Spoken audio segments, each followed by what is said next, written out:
I pray thee, Rosalind, sweet my coz, be merry. Dear Celia, I show more mirth than I am mistress of. And would you I were merrier, unless you could teach me how to forget a banished father. If my uncle, thy banished father, had banished thy uncle, the Duke, my father, so thou hadst still been with me, I could have taught my love to take thy father for mine. My sweet Rose, my dear Rose, be merry. From henceforth I will, coz. And devise sports. Let me see. What think you of falling in love? Well, marry, I prithee do, to make good sport withal, but love no man in good earnest. What shall be your sport then, eh? Mistress, you must come away to your father. Were you made the messenger? No, by mine honour.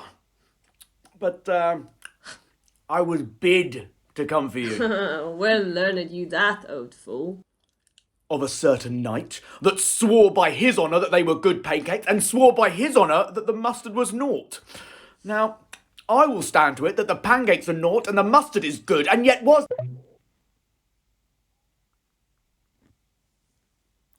And how prove you that in the great heap of your knowledge? Aye, marry, now unmuzzle your wisdom. Right, stand you both forth now, stroke your chins, and swear by your beards that I am a knave.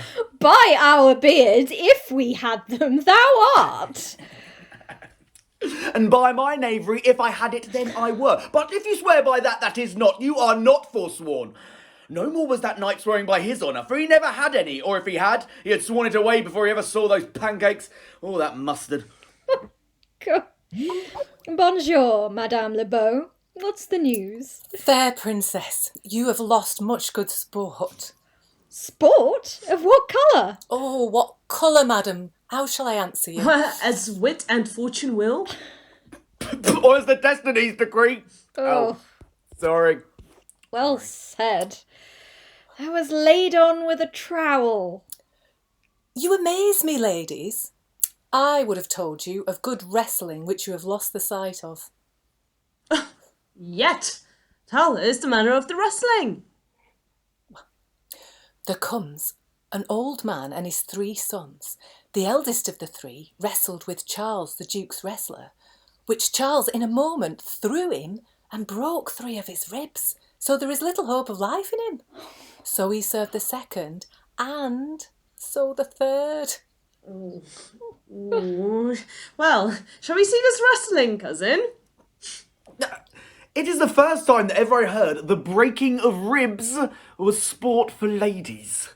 Well, you must if you stay here, for here is the place appointed for the wrestling, and they're ready to perform it. Yonder, sure, they are coming. Let us stay now and see it.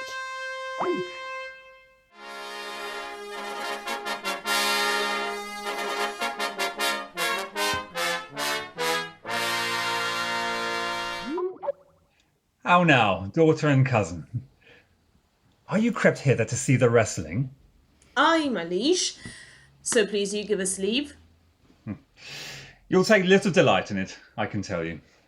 There is such odds in the man. In pity of the challenger's youth, I would fain dissuade him, but he will not be entreated. Speak to him, ladies. See if you can move him. Call him hither, good Madame Le Beau. Monsieur the wrestler, the princesses call for you. I attend them with all respect and duty. Young man, have you challenged Charles the wrestler? No, he is the general challenger. I come but in, as others do, to try with him the strength of my youth.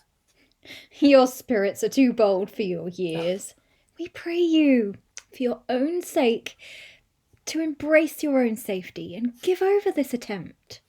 Oh, do, young sir, your reputation will therefore not be misprized. I beseech you, punish me not with your hard thoughts, wherein I confess me much guilty to deny so fair and excellent ladies anything. But rather let your fair eyes and gentle wishes go with me to my trial, wherein if killed, but born dead that was willing to be so, I'll do my friends no wrong, for I have none to lament me, the world no injury, for in it I have nothing. The little strength that I have, I would it were with you. And mine, to eke out hers. Fare you well. Pray heaven I be deceived in you. Come, where is this young gallant that is so desirous to lie with his mother earth? Ready, sir? You shall try but one fall. Oh, now Hercules be thy speed, young man. Oh, I would that I were invisible, to catch the strong fellow by the leg. Oh, excellent, young man.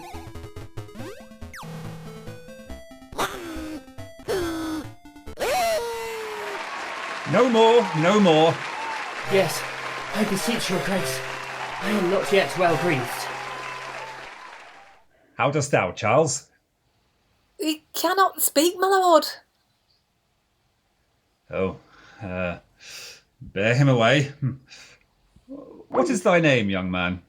Orlando, my liege, the youngest son of Sir Rowland de Bois. Ah, I would thou hadst been son to some man else. The world esteemed thy father honourable, yet I did find him still mine enemy. Thou shouldst have better pleased me with this deed, hadst thou descended from another house. But fare thee well, thou art a gallant youth. I am more proud to be Sir Rowland's son. My father loved Sir Rowland as his soul, and all of the world was of my father's mind. Had I before known this young man his son, I should have given him tears unto entreaties ere he should have ventured thus. Gentle cousin, let us go and thank and encourage him. My father's rough and envious disposition sickens me at heart. Gentlemen, wear this for me. One out of suits with fortune that could give more, but her hands lacks means. Shall we go, coz? Aye, fare you well, fair gentleman. Can I not say I thank you?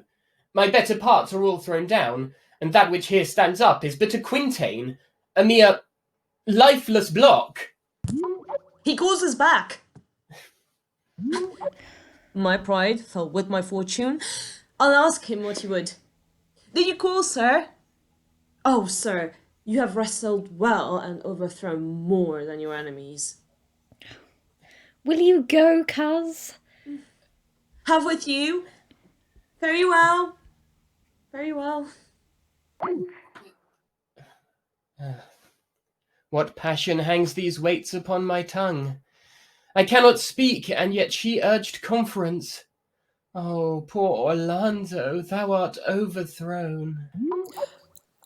Good sir, I do in friendship counsel you to leave this place. Albeit you have deserved high commendation, true applause, and love, yet such is now the Duke's condition that he misconstrues all that you've done.